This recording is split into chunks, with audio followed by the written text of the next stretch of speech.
Is day 1285, and I am checking TikTok right now because TikTok was kind of going crazy.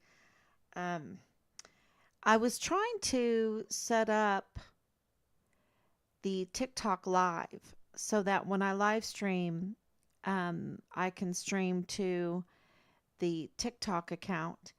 And I found out that you have to have 10,000 followers on TikTok before you can live stream. Now, maybe I'm wrong, but that's what I read.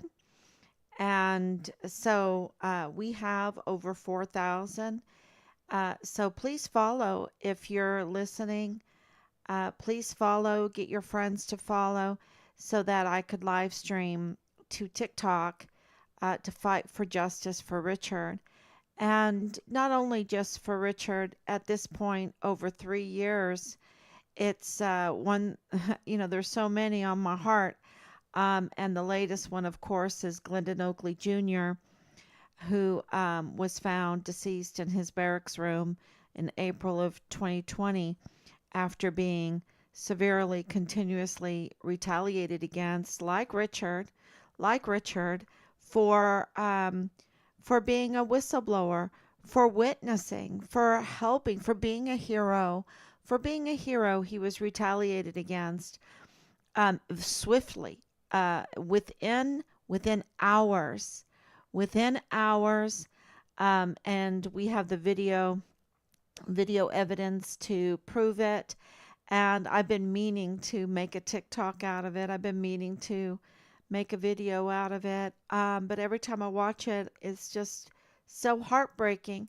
Maybe somebody out there can make a video of August 3rd, 2019, Glendon Oakley Jr., and then August 4th, 2019, Glendon Oakley Jr., and splice them together because it is so revealing.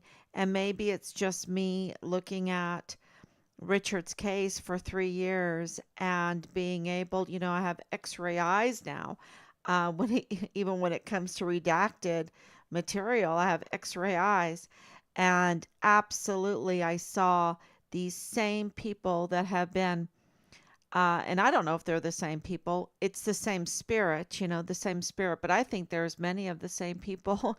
I would put money on that will harass, that are um, political bullies, political harassers, because absolutely that Walmart mass shooting was orchestrated to tamper with, I believe, politics at the time. Absolutely, I wish I'm going to try to stay away from some choice words, but absolutely they were tampering with the politics at the time. They always do. They always tamper through the media, through different tragedies, or even to orchestrate major crimes and then put a narrative to it that is absolutely false. And I absolutely believe that the narrative that the media, who was failing, the media, especially at that time and even now, they are financially failing.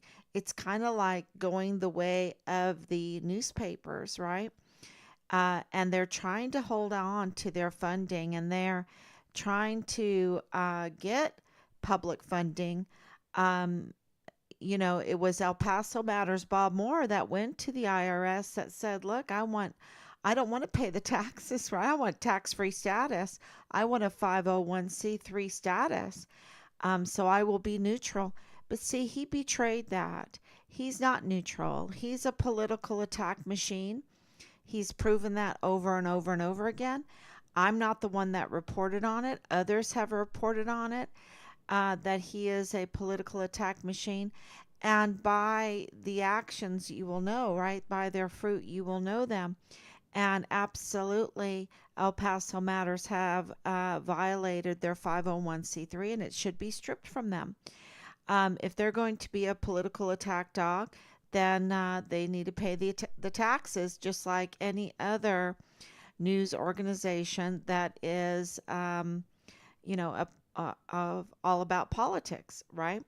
So let me go on here, make sure everything's okay. Oh yeah, I need to delete that one. Day 1285. Hold on, I'm gonna delete this one. Richard's case is absolutely connected to the August 3rd. Yeah, there you go. Day 1000.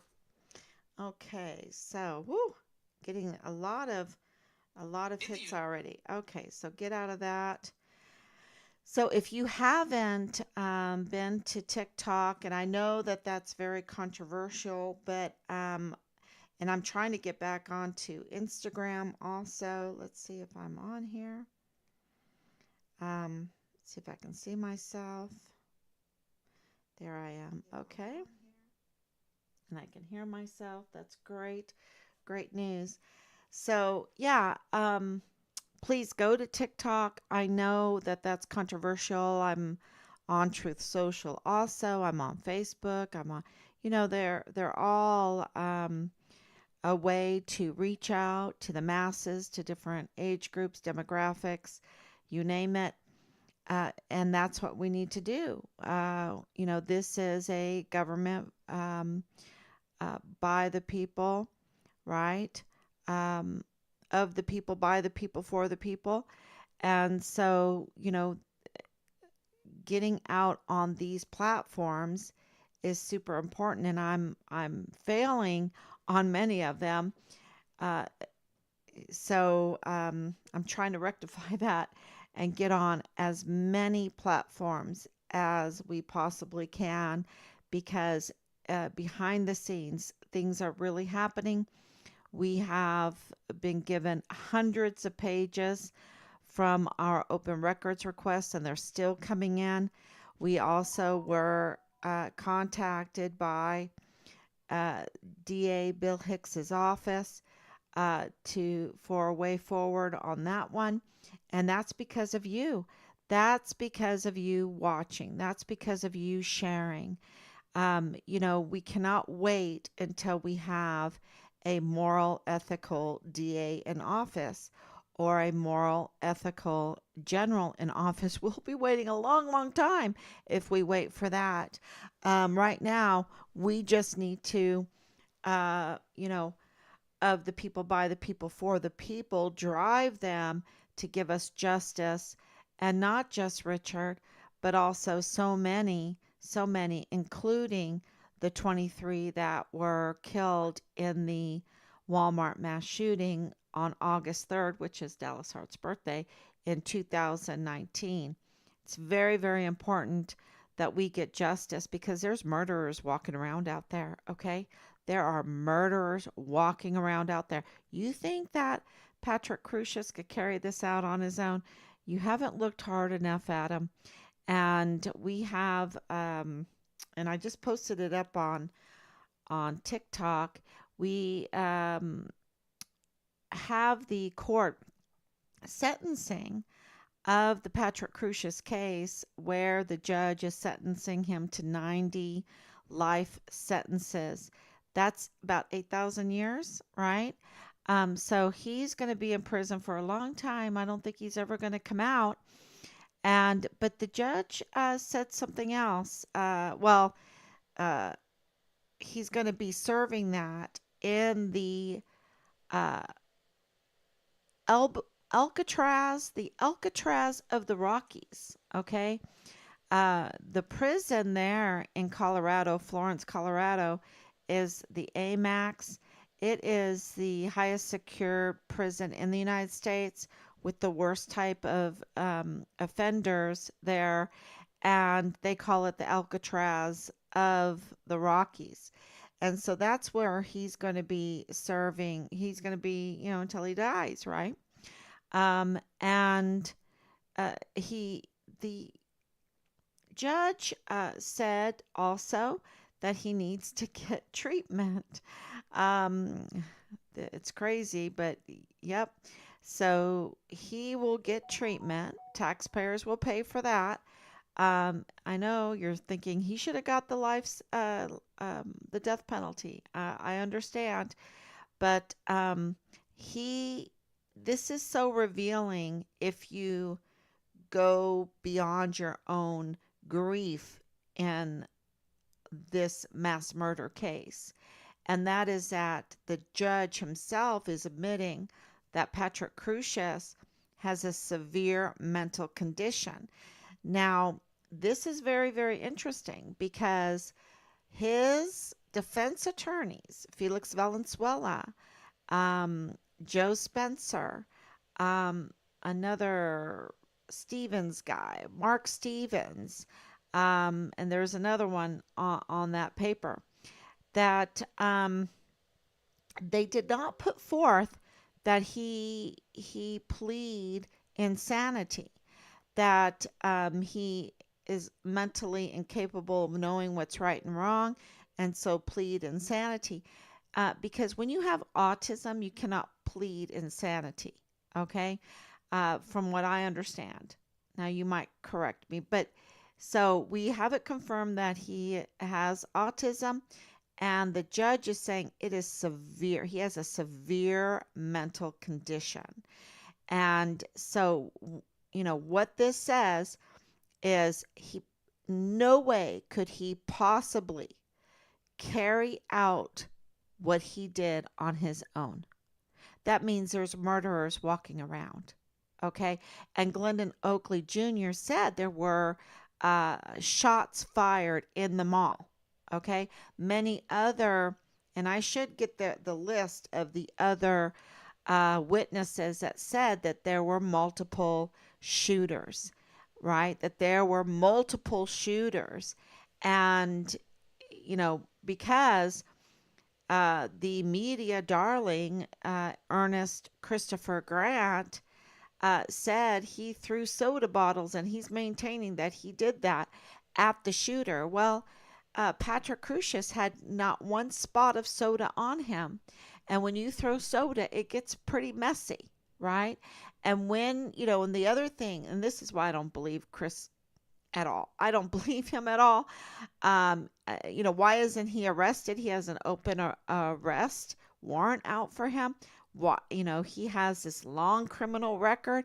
Why did they make him a media darling? Why did even Beto pose with him, visited him in the hospital, media darling? Why did Chris Cuomo of CNN come and pose with him, media darling? Why did Donna Sifford, she said that she stopped his bleeding and all of this, but he has an open arrest. He has a very long criminal record, name it. He's done it. It's bad. It's bad. And, and then for what he is saying, what his testimony was, what was going on in Walmart was so divisive, was so horrendous, was so bad. They better scrutinize him because he is an unreliable source. He's an unreliable source according, not to me, but according to the standards of law enforcement investigations. He is an unreliable source. So is Leilani Hart. She is a convicted criminal. She's, by law enforcement standards, investigative standards, she is also an unreliable source. And so is David Pochet, because, we have a witness that said they were having an affair. We have a witness that said that Leilani Hart was having an affair within the CID, that she was controlling the CID. She was bragging about that because she's having an affair within the CID. And that is in the major report and everything like that. But uh, yeah, it's the CID report is pretty third grade work, y'all. I mean, I'm just going to lay it out on the line. It is a disgust. It's a disgust for the millions of dollars that we spend, billions of dollars, trillions of dollars that we spend on our military, giving them everything. giving them everything that they want, everything that they need, giving them even a future with their retirement, giving them the buildings, giving them the vacations, giving them the staffs, giving them the sources that they then steal and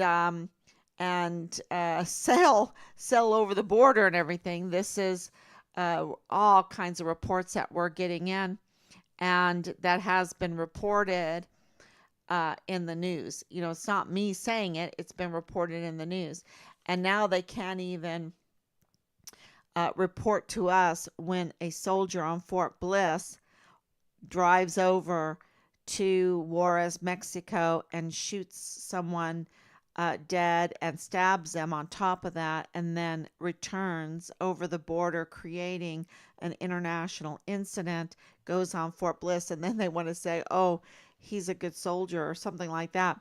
This happened in April of 2023, and now they're finally starting to let people know about this crime, this huge crime.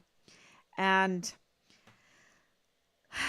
yeah, so with Richard's case, you can absolutely know now why they had to cover up and they had to hide Richard's remains, that they had to cover up the truth that he was forcibly removed. We believe that it was under the guise of an arrest because the law enforcement were absolutely involved in this. We know that Agent Soto is a dirty agent. We know that Agent Tavita Nusa, who was having an affair with Leilani Hart, who's the mother of Dallas Hart, Richard's platoon leader, um, that he's a dirty agent. And they already removed him from the military. He lost his badge, and then we know that Nieto is also compromised. He's the FBI supervisory agent, Jesus Eddie Nieto, who has conflicts of interest with Angela Kachurga of El Paso Matters, with Nadal Baim, the agent that went into the Dollar General that said that the FBI had found Richard's remains in Mexico, who happens to be the father-in-law of Lieutenant Colonel Bradford Bugado, that supervisory agent, FBI agent Nieto has also a conflict of interest with, and with his wife, and with his wife. So it is really, and even with the medical examiner, um, it it's very clear if you have the medical examiner conflict of interest and compromise, and you have the supervisory agent in the El Paso FBI office with conflicts of interest and compromised, and then you have the media, El Paso Matters, with conflicts of interest and compromised. When you have the CID with conflicts of interest and compromise. And, and then with the DES, Thomas Kane, who, is on record saying that Richard was a good meal for the coyotes, um, you know, compromised with video CCTV footage. He's in charge of all the CCTV footage. He's in charge of all the gates, the gate guards, and he's compromised. I mean, one of his gate guards' stepdaughter was living in the barracks at the age of 14, being pimped out, and allowing, here he is. He is the director of emergency services, but he also is in charge of security on Fort Bliss, and there's all kinds of breaches in security on Fort Bliss, and he's even admitting that the JAG is compromised in his letter, that the JAG is compromised, that the command is compromised, that the arms room is compromised, that the DES is compromised, that CID is compromised, that the VA is compromised, who has access to all veterans' very sensitive files. Same thing with the CID. And then of course you have the El Paso Police Department compromised with the fake and set up trying to uh, make Richard not credible. Okay. So let's try to set him up and smear him and make him not credible. And they milked that even after he was exonerated. They milked that setup and not letting us know what was going on. See, they depend on your not being able to read all the papers so quick because you're in shock, you're in grief for what's happening to your child. And even if, this is my baby, he's my youngest one, right? And they just depend on you being in chaos and thinking that you could trust them, but you can't trust them because they didn't tell us. They didn't notify us. They didn't tell us. They didn't tell us about the 911 call that was used to set up Richard, about the El Paso police, a canine. And then we have the CBP, the Customs Border Protector, also compromised. We have Donna Sifford showing that there is a problem with training in the CBP there in El Paso because she went to the Walmart without her sidearm. She went to the Walmart without her sidearm. That is just like, and she's a port director and a veteran. A veteran, I think she's an Air Force veteran. And she goes to the Walmart without her sidearm. No, uh, no, not when you're in law enforcement. You don't do that. That's a public place, especially 3,000 people. Um, yeah, and this little excuse that they made in their little media darling presentations that, oh, well, it was just Walmart and I didn't want, no, no. I've been talking to many people. They were like, nope, that's bad. That's something's going on. Something is stinky. Something is smelly. And so, yeah, this was a political hit. This was politically organized.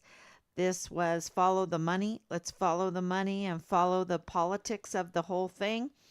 Um, and they just wanted to divide the people. They just wanted to make a political point, and that is absolutely treasonous. I think the death penalty needs to be on the table, and the lethal injection needs to be right there in front of them because what they have done, the murder of 23 El Pasoans and Mexican nationals and even a German national, and then the bullying of the witnesses, the bullying of a witness so bad in the military retaliated severely, continuously until, he's found dead in his barracks room in April of 2020, and then the severe retaliation that they did to Richard, the same tears, the same way that Glendon Oakley Jr. was crying in that one video.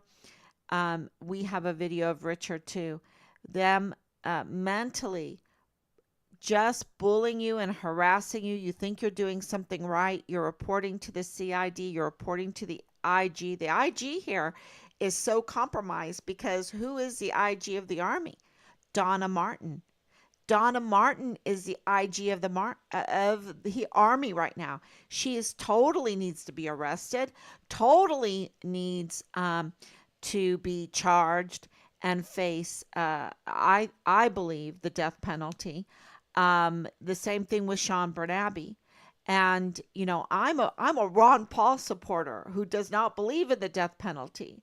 But I think that was a long time ago, and we can always change our mind. And in this case, what Donna Martin, as a three-star general, has done, what she has allowed in the CID and now in the IG, is so criminal, y'all. It is so criminal. So many people have died. So many people have been hurt by her. And the same thing with Sean Bernabe. So many of our volunteer sons and daughters, so many He's an absolute criminal. Absolutely. He needs to be charged. To allow Richard to be smeared when he knows that Richard had been exonerated, to know that Richard had been murdered and yet to mislead us and not to tell us the truth, to look for his remains behind our back and only for us to find out through brave people that call us, to tell us that Nadal Baim, who was the father-in-law of Lieutenant Colonel Bradford Bugado and the G3 of the 32nd ATCOM, oh yeah, he's a nobody, he's a nobody. What do you mean he's a nobody? He presented himself as an FBI agent, and we don't know who he is. Who is he? Oh, he's the father-in-law of G3 Lieutenant Colonel Richard's command? See, the one strong thing that element in this that we have in our favor is that we're military. We understand what G3 is. We understand, I might not, but Team Fire Richard Halliday does because we're a military family. And absolutely, when you hear G3, you think operations. And so you absolutely know how what a traitor Sean Bernabe and his SJA, PP McGee, were during those meetings, through this whole thing. And they gave him a star, y'all. That means that Mealy is a traitor. That means that McConville is a traitor. They need to, oh, what is the other general's name? Garrett. General Garrett is an absolute traitor. Um, Major General Clem Coward, absolute traitor, part of this. He participated in the retaliation against Richard to shut him up, just like what they did to Glendon Oakley Jr. And they just wanted them to shut up because they wanted their narrative uh, to go forth so that they can protect their gravy train, and however they were milking the system. And that is, that is so criminal. And of course, Leilani Hart, um, is part of that. Absolutely, James Courtney Hart, absolutely part of that in the VA IDS Pueblo. And absolutely the IG, absolutely Park University. You know, murderers are walking around, people are getting hurt. These are people, these are human beings. And these people are more concerned about their politics and the gravy train, okay? And whoever they work for, the foreign and domestic enemies. The foreign and domestic enemy. Those, the oath to protect the Constitution from foreign and domestic enemies. Those aren't just words. That's an oath. And God takes those very, very seriously. So that is, this is it's what keeps the country a country. If we are just a criminal cabal, if there's no justice, if we have no justice, if we do not put the death penalty back on the table for this kind of crime, then we're not a country anymore, because we can't even have a military then, because they weaponize their positions of power, their stars. They weaponize their stars against their own soldiers. They weaponized the justice system against the very people that they are supposed to protect. And we just put out the judge's ruling on Patrick Crusius, where he said that that Patrick Crusius is severe, has a severe mental condition. I don't see the media putting that out. I don't see the media putting out that he has autism. No, what they do is they feature a major professional criminal, Ernest Chris Garrett. He's a professional criminal. His record is so long, and you can follow the money, and you can follow the money, and it really declares who he is. And they don't arrest him. He has open arrest warrants. So, like I said yesterday, is he an FBI informant? That he has been given immunity to commit crime and to mislead people. I mean, this hypnosis, this false narrative, is called a false witness, and it is a major crime, major crime, because it breaks down the whole trust of the country and the whole trust of the system, the justice system. They just walked all over it and for politics, okay, to interfere in an election. I absolutely believe that that's what they were doing. So, and Richard was reporting on those very people because there's a link, and the link is called 3705 3905 Bliss Avenue. That's what the link is called. And those people residing and working at those addresses are involved in the Walmart mass shooting case. And, there is this Dreams Cabaret too. This is a big connection to the Dreams Cabaret. And there's another one too that we're corroborating still. But absolutely, Dreams Cabaret is, a connection to what happened at Walmart and what happened in Richard's case. So, yeah, if there's any questions, thank you so much for coming on, everyone. And, we finally have been contacted and finally are getting our open records. And so just say a lot of prayers that we can get accountability, that we can get justice. And I know I sound a little harsh today, but I think everybody understands by now. Everybody understands because of how bad this is. So thank you so much. God bless you, everyone. And I will be back tomorrow, God willing.